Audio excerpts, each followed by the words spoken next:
Hello hi, मी कल्पना तिडके या recipe मध्ये मी आपलं स्वागत करत आहे।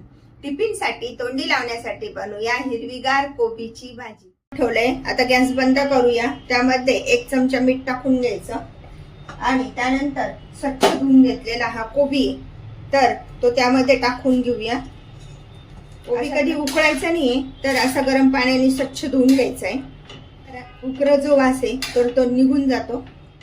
कोबी गरम पाण्यात ठेवलाय तोपर्यंत एक वाटण तयार करून घेऊया।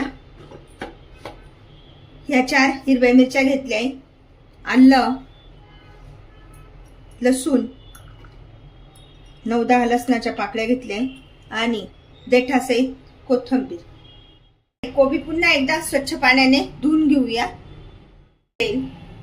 मोहरी टाकून घ्यायची। कोबीच्या भाजीला मोहरी खूप छान लागते। अर्धा चमचा जिरे।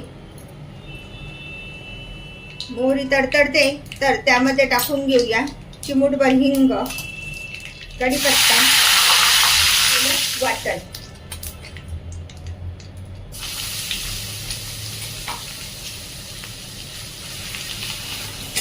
मिरचीचा वापर करून कोबीची भाजी बनवत आहोत। प्रकारे मिरची, कोथिंबीर अशा मस्त तळून घेतलेली आपण। तर त्या अर्धा चमचा हळद तेलामध्ये छान अशी परतून घ्यायची। 1 चमचा धने पावडर, पाव चमचा जिरे पावडर। आता सर्व साहित्य व्यवस्थित एकत्र करूया। त्यामध्ये टाकून घेऊया पाऊण चमचा मीठ।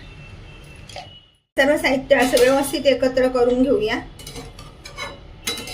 एकदम साधी, सोपी आणि झटपट बनणारी अशी कोबीची भाजी आहे। 3 मिनिटं झाकण ठेवून छान अशी वाफेवर ही भाजी शिजवून घेणार आहोत। कोबीची भाजी तयार झाली की नाही, वाव मस्त दिसते नाही का।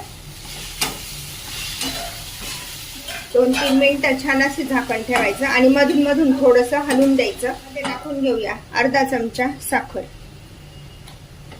सगळ्यात शेवट साखर टाकायची, भाजीला चव खूप छान लागते। प्रकारे हिरव्या मिरचीची कोबीची भाजी खाण्यासाठी तयार। टिफिनसाठी तोंडी लावण्यासाठी बनवा हिरव्या मिरचीची कोबीची भाजी। अशा प्रकारची भाजी तुम्ही पण बनवा आणि मला मात्र कळवा कशी झाली ते। लाईक आणि सबस्क्राईब करायला विसरू नका। पुन्हा आपण भेटूया नवीन रेसिपीसह। थँक्यू।